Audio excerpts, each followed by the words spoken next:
had one, Putnam, and now there are zero. So that's really good news. And we got to continue to get our friends and their friends vaccinated and what that means. But what that means for the state of Connecticut is it really allows us to turn the page and move forward. And our budget is a blueprint, which gives you the guideposts on how we get that done. And we had a budget we submitted in February, and the basic contours are the same today. A real focus on those who have been hit hardest by COVID, and do everything you can to get them back in the game. Those are our kids, many of whom our schools have been open but haven't been able to get back to school, get them back into camp and school, get them back in the game, get their parents back to work, get our economy growing again. You know, it's a focus on economic opportunity for all, and it's a focus on economic growth, inclusive growth, get this economy moving again. That's the focus of what our budget is about and what I wanted to talk to you about. We have the resources to get the job done. We have a budget that is made for this moment, a transformative moment that can really make a difference for our state. We have the resources. Our revenues are coming in very strong. Not because we raise taxes. I've always said we don't need more taxes, but we do need more taxpayers. And we have tens of thousands of more people paying a little more tax at the upper end. That's making a difference. And combine that with the American Rescue Plan, that's $6 billion over the next 2 to 3 years. And that's money I want to make sure we invest. We invest smart so we make that difference. Waiting to hear from Mayor Pete and whether the infrastructure plan comes through, because you know what we need to do to speed up our transportation system as well. I'll tell you that Susan and I this morning spent a little time at Our Piece of the Pie. Our Piece of the Pie is a training facility for young people, teenagers, getting their first job, getting their opportunity. And there we were. I described, look, we've been negotiating this budget for a while. That's a little bit of a negotiation about our piece of the pie, so to speak. But more importantly, we are all here because we're united, talking to the young people behind me, that there's no dispute about we're making the investments in you and making sure that this is an opportunity for you, fresh start at the starting line of life, what that means to make sure you achieve your dreams, and what that means for the Connecticut. We cannot afford to leave anybody behind. And that's what our budget does. Largest expansion in daycare and childcare in the history of the state. You know, there Beth By and I have been talking. We know how important those early months, years are to those kids to give them a running head start. And by the way, there's some, COVID reluctance in terms of people getting back to work. One of the problems is for those parents, those single parents, is the high cost of daycare and childcare. We're making it free or affordable to everybody, at least through the end of this year. We want to do everything we can to give those kids a running head start and get their parents back to work. We're also moving on in terms of the summer learning camps. We've got close to 250, I think it is, camps that have signed up, YMCAs, Boys and Girls, whatever, and we're giving them the funding they need. They are hiring now, free to virtually no cost for your kid, especially those kids who haven't been in school for a while. This is a commitment we're making. ECS funding, education cost sharing. On top of the $1.2 billion that the American Rescue Plan is giving to our schools to make sure they have the wraparound services, the additional support, the health care, the tutoring, vocational training they need. On top of that, we're fully funding ECS as prescribed by the legislature. Good thing to do, and we're doing that. In addition to that, a debt-free community college. I want to make sure that everybody knows that education doesn't stop K through 12, and make sure that's affordable for everybody going forward. Scholarships, the Willis Scholarship, Roberta Willis, great expansion of that, making it more affordable. And more broadly is workforce. Here we have a little bit of a discussion going with the legislature. They kind of like the workforce program, the way it's set up, think the status quo is good. I don't. I'm not satisfied with the status quo. I rarely am. When I was running for office a few years ago, we had virtually zero unemployment, and we had well over 150,000 jobs that weren't filled because we were not training people for those jobs. So I'm not satisfied with the status quo. We've set up a workforce council. We've got a group in place. We've got $106 million setting up certificate programs at all of our community colleges. 6, 8, 18 weeks of training, get you a job out there. We're really trying to turbocharge workforce. Let's not just pour money in the status quo. Let's make a difference going forward.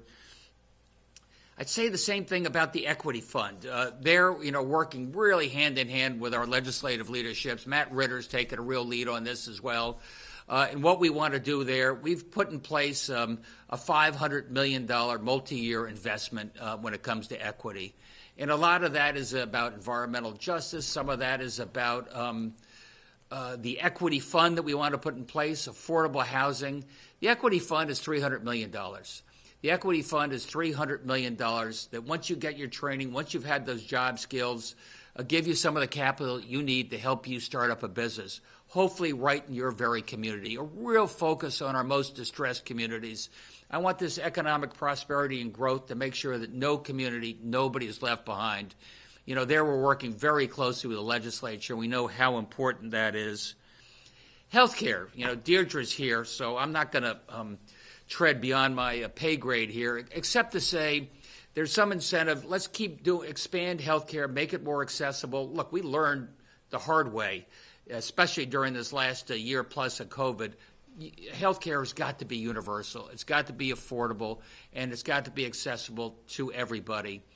I don't think just continuing to raise the Medicaid eligibility is the right way to do it. Deirdre, who spent most of her life involved in Medicaid down at HHS, she can give you, some more insight. But what I do know is expansion of Medicaid would expand health care for about 8,000 of our citizens who otherwise aren't covered. We're going to work through the exchange, otherwise known as Obamacare, great expansion there at the federal level. That will provide service not to 8,000 people, but to 40, 45, 50,000 people. Much more bang for the buck. What a difference that makes. What a difference that makes in terms of prenatal support for undocumented, pre- and postnatal for up to 12 months now, not just a short term it is now. Deirdre can tell you more about what we want to do on health care, make it broadly available and accessible and affordable. On a personal note, the big insurance guys are getting about a $400 million tax cut.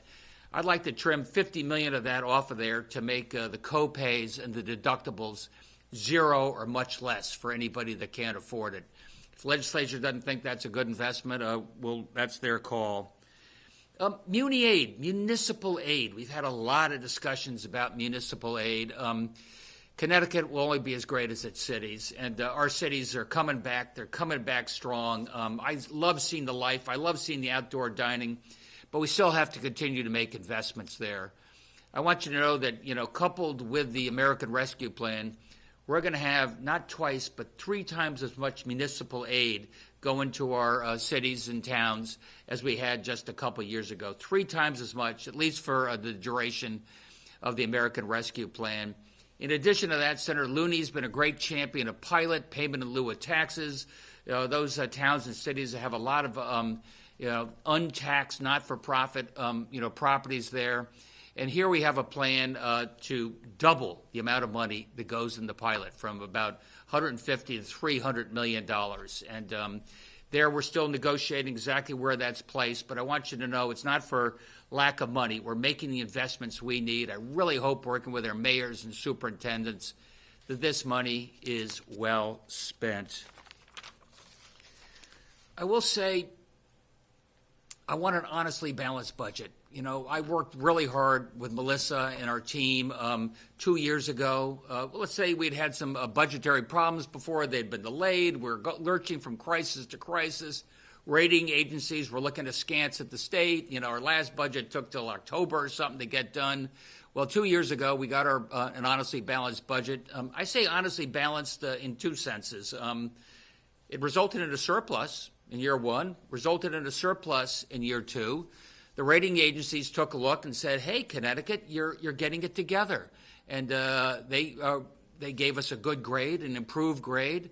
As I said, tens of thousands of people voting with their feet. So I want to make sure that the budget we have going forward is an honestly balanced budget. And you can't play games. You can't do gimmicks. That's what's got us into trouble over the last generation or two, to be blunt about it. Melissa and Paul are working hard, negotiating with the group homes. They took the lead, negotiating with the nursing homes. You can't put that off budget. You got to make sure that we budget for those increases in payments as well for those people. They deserve it, and I'd like to think we could have that resolved in the very near future. You know, transportation, as I said before, there's a lot of money coming from the federal government. We can let it pass us by because we can't pay our 10 or 20% share, or we can step up and make a difference. So I know it's not easy. I know that we got a transportation fund that's underwater.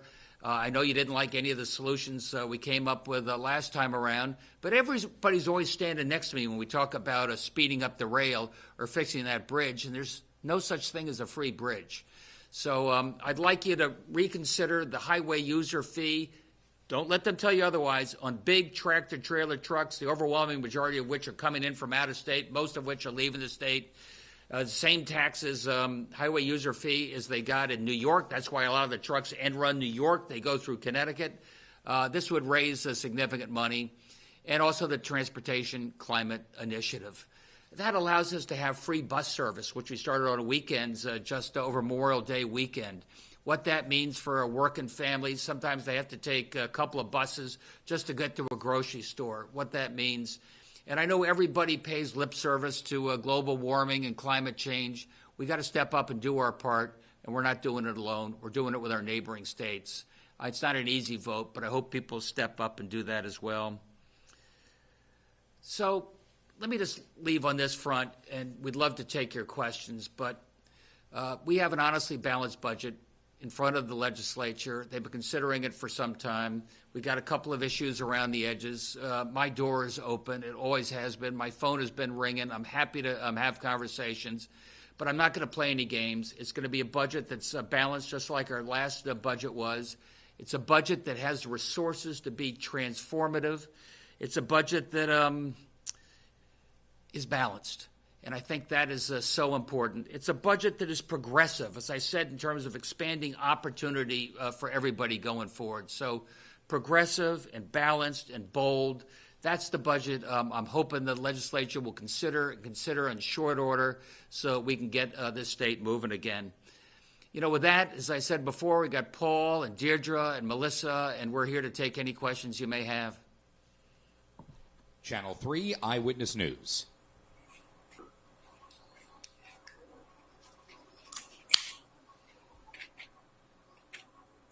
News 8.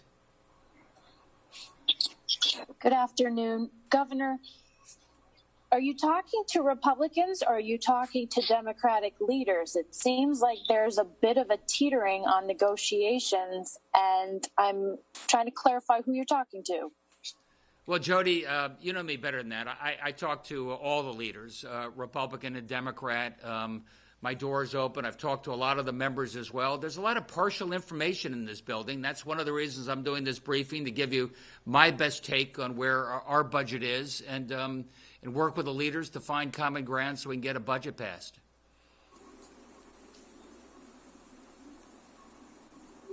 The Associated Press. Thanks, Max. Good afternoon. Governor, I just want to clarify, where do things stand? Like, are we just on the edge of having a deal or not? And also, you said you want them to reconsider the highway use fee and the Transportation Climate Initiative. Are they not in there as we speak? I think they're in there. I just wanted to emphasize the importance of it. Look, what's very important for Melissa and me, and I'll pass this to Melissa, is the budget is balanced, and that we have to make the adjustments necessary to bring it in under the cap, make sure it's honestly balanced in this year, the next year, and reduce any deficits in the outline years. We still have a little work to do on that, right, Melissa? Governor, that's spot on. And just to emphasize, the governor has made significant movements in investing in progressive reforms and programs in his most recent counter to the legislature. Just to make it crystal clear, in year one of the budget, the governor supports an additional $250 million of spending, and in the second year, over $400 million in new spending. And that's to support the phase-in of the ECS formula that builds in more equity with some of the formula modifications. It's the commitment towards a $146 million tiered pilot. As a former municipal CFO, we support providing that unprecedented level of support to municipalities. Significant resources for nursing homes, resources for our group homes that we'd like to avert a strike. Private providers are receiving rate increases in this budget. Healthcare expansion in a way that serves a lot more people than originally contemplated. So this is about a budget that keeps all those progressive investments in, but does need to be balanced, does need to adhere to the principles the governor's laid out in terms of the spending cap, and we believe there's a path to do so with some compromise. And Melissa, where do things stand with the group home strike? Discussions are ongoing, and when we're done with this presser, we'll be re-engaging. Okay, thank you. Hearst, Connecticut Media. Hi, sorry. So where exactly are the sticking points? I mean, Governor, you got the capital gains and the tax the rich portion of the Democrats has dissipated. So where exactly is the problem at this point, so close to dinner time?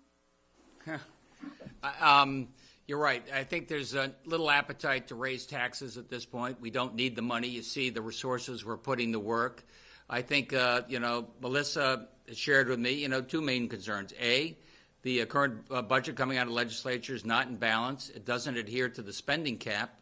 And a little back and forth regarding how we allocate the municipal aid money. Okay, but there's so many accounts that are off the budget. Why can't one more be off budget? Because that's just the attitude that got us into the fiscal pickle we've been in for the last 40 years. Look, we can figure this out, but the most important thing, Ken, is we're doubling the amount of money going to municipalities under the pilot MRSA program by itself. Not to mention the additional monies coming in from the American Rescue Plan. Thank you. NBC Connecticut. Thanks, Max. So, Governor, I just wanted to understand where exactly is the disagreement? Where do you not agree at this moment with the Democrats? Well, I tried it in the last question. Melissa or Paul, do you want to try it? Melissa first. Sure. We've made, I think, on the revenue side of the house with the consensus revenue improvement and even what we saw in May, that getting to a finance package should be relatively easily, and we see progress there. The challenge we have is on the spending side of the house. We'd like to see some of the municipal aid, the increased municipal aid, remain on budget in the general fund and subject to the cap. Muni aid has always been a general fund expenditure and subject to the cap. That's an important principle that helps us to control our rate of growth in expenditures. We put forth a plan that does that precisely, where by the second year of the budget, 50% of the $146 million in muni aid will be in the general fund. That requires a little give. That requires a little scaling back of some of the new funding that was added. Not cuts like we dealt with in 2017, but we are going to have to do some prioritizing on areas where we make increases. We can do this and fund ECS. We can do this and have a doubling of our pilots, investments in expanding healthcare reform. There is a path to ensure that we can adhere to the governor's principles he's been consistent on, and also scale back some spending to achieve all of these goals. So spending is the area we're focused on. We are obviously we care about what happens after this biennium and the amount of spending that will rely on temporary funding that we're going to have to pay for. We will have to pay for this when we come out of the biennium. The positive of the revenue improvement is it gives us hundreds of millions of dollars more in ARPA fund to spend and invest in our state. So compromise is needed, and we believe there's a path to locking this down. Yeah, I'll just add to it. As the secretary stated, the problem is unsustainable and unprecedented spending additions that have been added to the budget. There's duplication of current state government. There's growth in terms of new state, I would say, expansion of government that is already done. For example, we talked about the Office of Pandemic Preparedness. We have a Department of Public Health and the Department of Emergency Management Services that have done an extremely amazing job in terms of leading our pandemic response and works in conjunction with FEMA. We don't need an office within DPH to already do a function that DPH is already doing. Can you quantify? I mean, like, what is the dollar amount of how much more additional spending do Democrats want to do over what the governor is okay with doing for making sure that in year 3 we're not having to raise taxes to pay for this? Yeah, I'm not going to, in the respect for the spirit of negotiations, I'm not going to put that number out there. But there are some really easy solutions where the legislature wants to make investments in food insecurity and workforce development and Main Street initiatives that come to $20 million that we can fund with ARPA. That's why Washington stepped in to allow states to make these significant investments. We have those resources. That's a very easy mechanism to drive down some of the general fund spending and leverage federal dollars. So there are a number of those, I'd say, softer adjustments that could get this over the finish line. Chief of Staff mentions the one area of where we're duplicating existing functions. We believe we can make progress with even inmate phone calls to be the lowest rate in the Northeast. There are a number of areas where there's compromise that could achieve this package, and you could achieve it in short order. Hey, Christine. Thank you. Sometimes the language of this building confuses me. I want you to know that between ARPA and our budget, spending is probably up about 18% compared to last year. So when Paul and Melissa talk about cutting spending, it's an increase that's going from 18% maybe to 16% depending on the particular item. But we're talking about how big an increase we're going to be able to do this year. The Hartford Current. Thank you, Max. The Governor, one thing that hasn't been mentioned here is this 10-year deal for the cities, the 10-year deal that Speaker Ritter has talked about. There had been some talk that you wanted a shorter time frame, maybe 3 years or something like that. What is the latest on that? I think you summarized it pretty well. Look, Matt is correct. He says, look, I don't want every year bonding to change. I don't know what our commitment is to affordable housing, what's going to happen. And I said, look, I think we should give some consistency and continuity so you know where our investments are going to be over a period of time. But what happens if we get 18% inflation rate in 2 years? You got to give us some flexibility so we're just not locked in and bleeding the taxpayers. So we'll be able to work that through. Can you also tell us what is the biggest thing that you have given up? In other words, we're being told that capital gains has dropped out, consumption tax has dropped out, digital ad tax has dropped out. What have you given the Dems in return? Well, first of all, it's the biggest, boldest, most progressive budget ever. I felt very strongly about the spending cap. I thought playing games with the spending cap is the type of thing that gets our state in trouble. But I'll tell you that, Marty and Matt said, look, MRSA, the municipal aid, was always intended to be outside of the spending cap. Nobody ever funded it, but that was what the intention was. So we gave a little bit on that. So some of that will be outside the spending cap and some will be inside.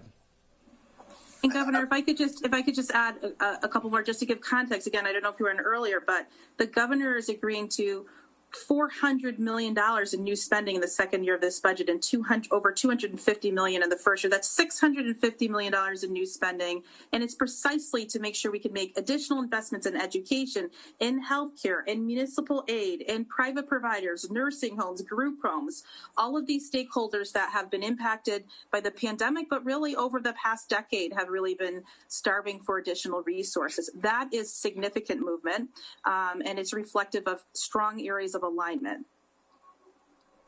And one last thing, Governor, on the overall, you always look at the overall picture.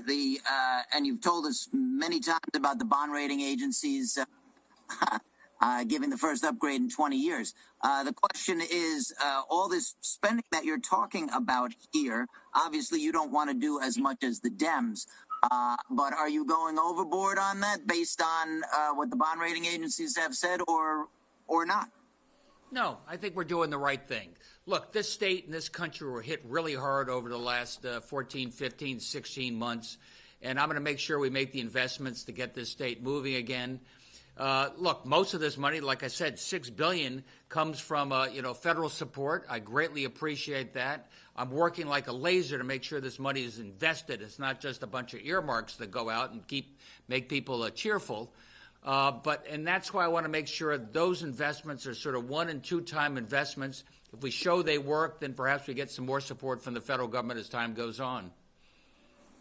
And last thing, if I could, do you expect a deal? I mean, you've laid a lot of numbers on us here, and you wouldn't be doing this if you already had a handshake deal. Do you expect a deal in the coming 24 hours, 48 hours? What's your time frame? I hope so. There have been a lot of deals that have been sitting around in this building going back 5, 6, 7 years, and we finally were able to get them over the finish line. I do find the final 1-yard line is sort of tough around here in politics, but I'd like to think we get there. But I will tell you, I'm not going to rush into a bad deal. I think maybe we've done that sometimes in years past. It's going to be a budget that's balanced, that we can look people in the eye and say, you know where we're going to be, not just in 2 years, but years going forward. And that's why the state's going to start growing again. Okay, thank you. Appreciate it. News 12 Connecticut. Governor, so you just said I'm not going to rush into a bad deal, but Matt Ritter has given you a dinner time deadline to make a deal, or he says he's going to run the budget that's on the table right now.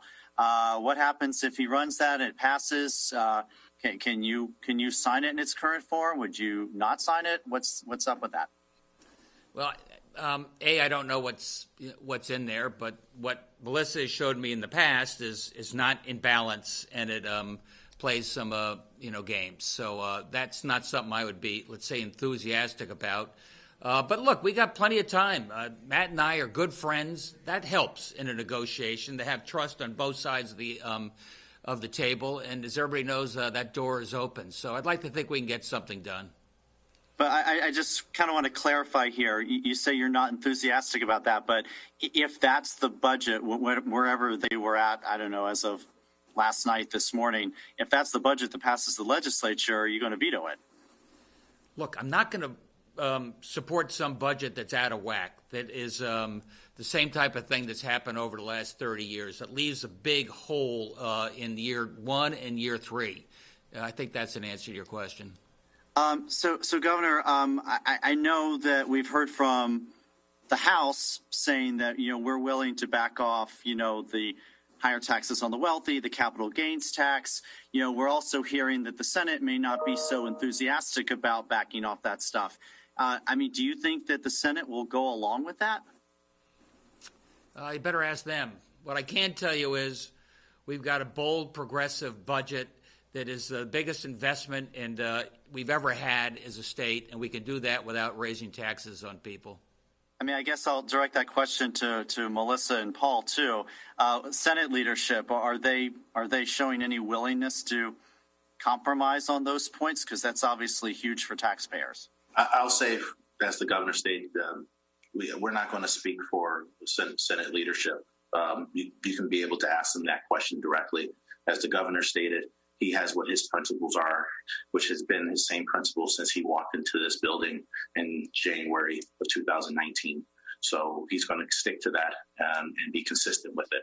So, John, I would say that's best a question for for the legislators themselves.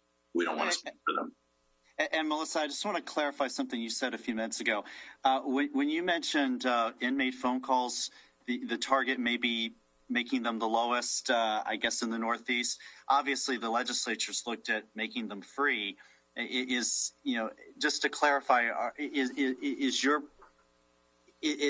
the governor's position that we shouldn't pursue them being free, that they should just be greatly reduced from what they are now?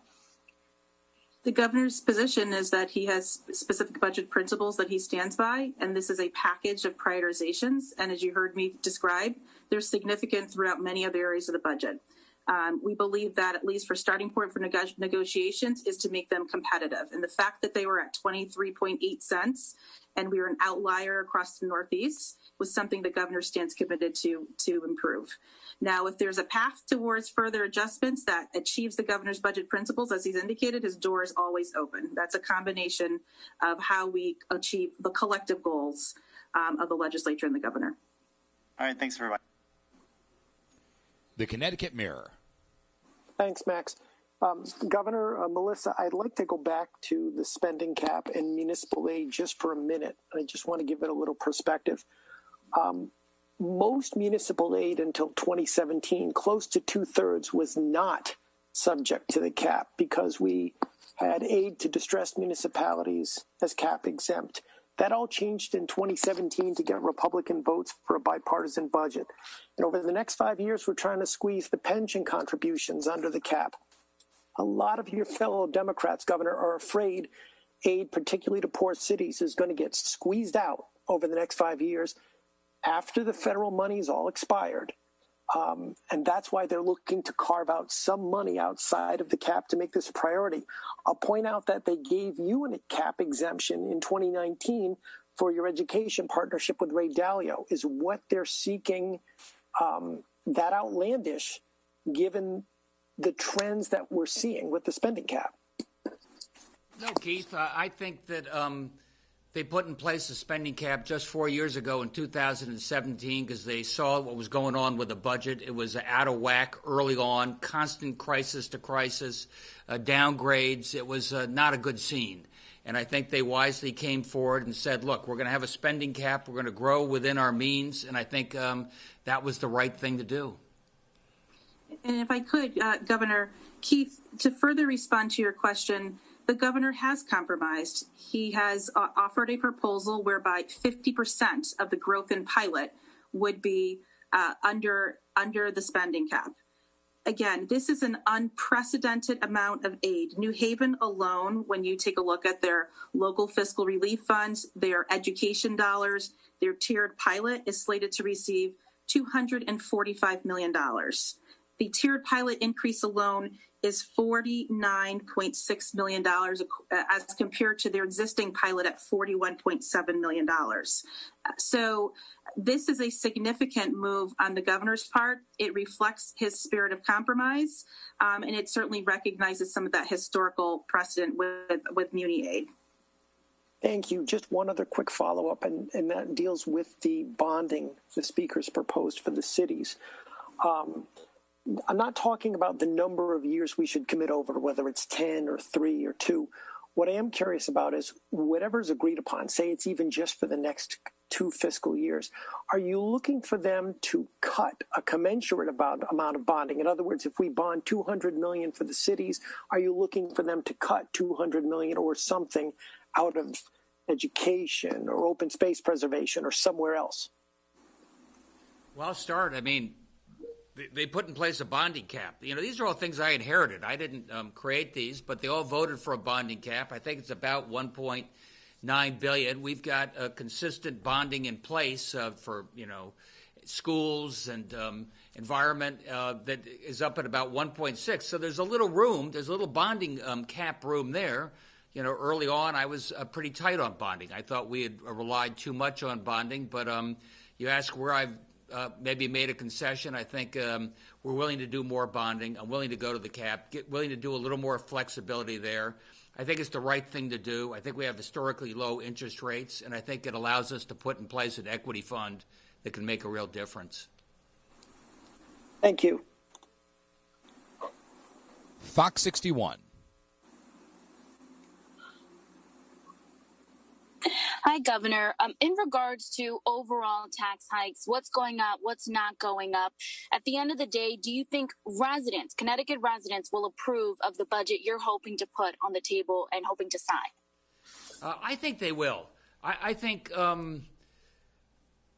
we're going to show them this is money that's being invested that can make a difference not just for the next 2 years, but for the next 20 years. I've got to convince people that this is money that's being invested, not wasted. I got to convince people we're making the reforms, like I said, in workforce, like I said, in expanding health care. We're not just doing it the same old way.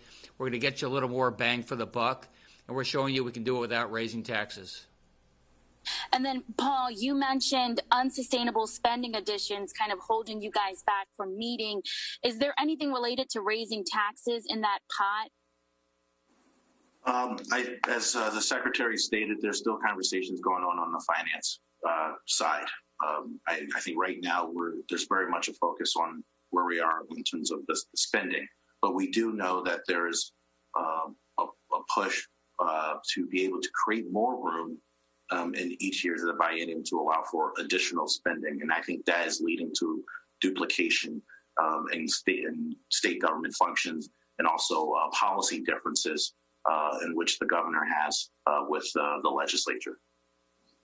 And then lastly, the regional climate change plan, that could trickle down and potentially increase gas prices, which when residents hear gas prices going up, they kind of have a lot of outrage against that. Can you talk a little bit and explain why that is still a benefit? Yeah, it's a fee on carbon. It's a fee on pollution. It's a fee on asthma. It's at the wholesale level for the people that are selling this carbon, and gives them incentives to find alternatives.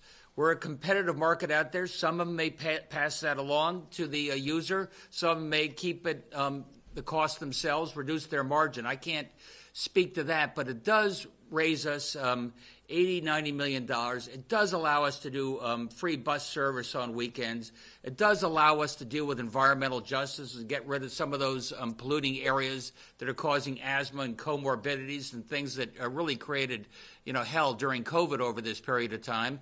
And it does shore up our transportation fund. There's no such thing as a free lunch. If people have a better idea, I'm all ears. I'm doing this with Massachusetts. I'm doing this for Rhode Island. And we're going to stay less than New York. So we're maintaining our competitive advantage. Thank you. The Waterbury Republican American. Thanks very much. Melissa, I just wondered if you could just sort of give us the latest deficit projections. I mean, what are the budget gaps that are going to be closed in 22 and 23, and what are you projecting for fiscal 24 at this point? So the projection for fiscal 24 ultimately depends on how much we use in the second year of the biennium from our federal dollars to support recurring costs. The budget that the governor has put together assumes around $800 million, and our fixed costs typically rise around $800 million. So going into fiscal year 24, it's possible we'll face a shortfall north of $1.6 billion.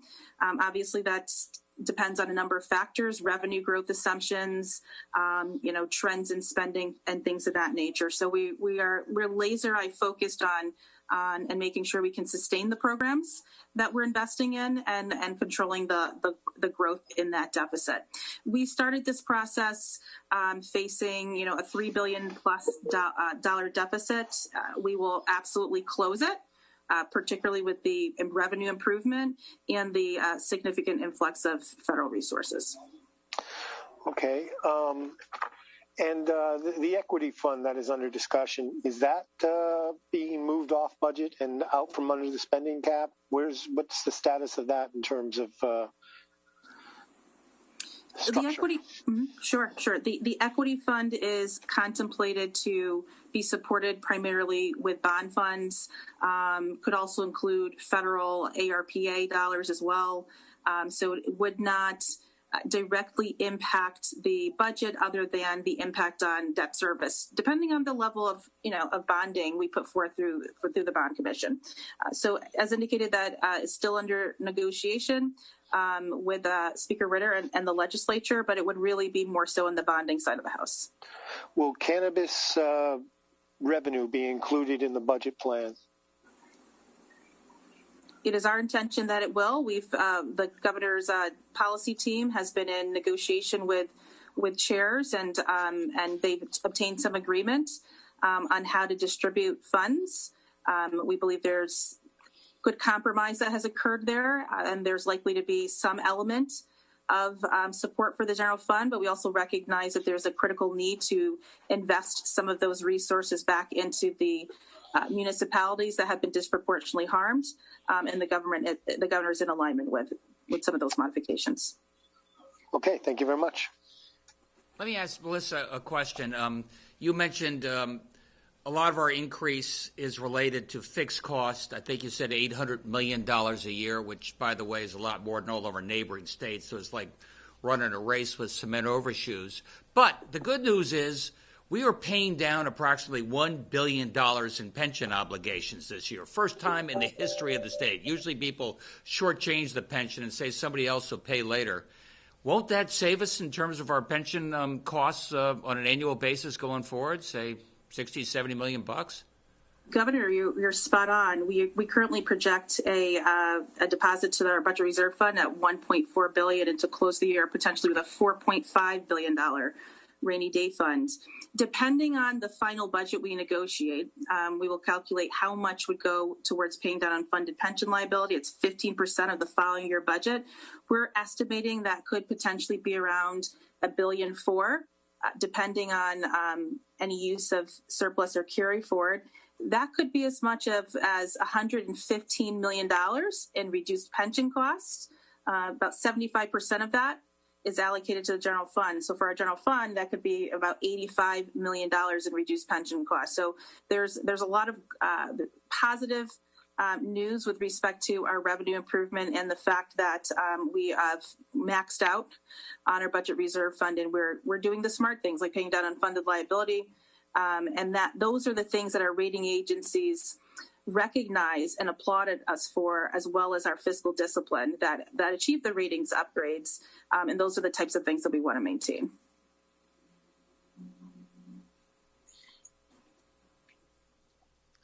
I guess I'm getting the signal. Thanks to Paul and Melissa and Deirdre. Thanks for being there. A lot of questions about, do you think we can get this over the finish line? And I just want you to know, if you negotiate in good faith and you see things from other people's point of view, and you make sure that it's a win-win in any way you can. Look, Millstone was no walk in the park. They said they were about to shut things down when we first took office, and negotiated something that keeps the lights on at least for another 12 years. I remember about the same time, Connecticut's suing the hospitals are suing Connecticut. We reached a good deal, and we worked like this for the hospitals all during COVID. I can tell you that iGaming, I take it people have been negotiating that for an awful long time, and you work with people in good faith, you get the job done. We got the budget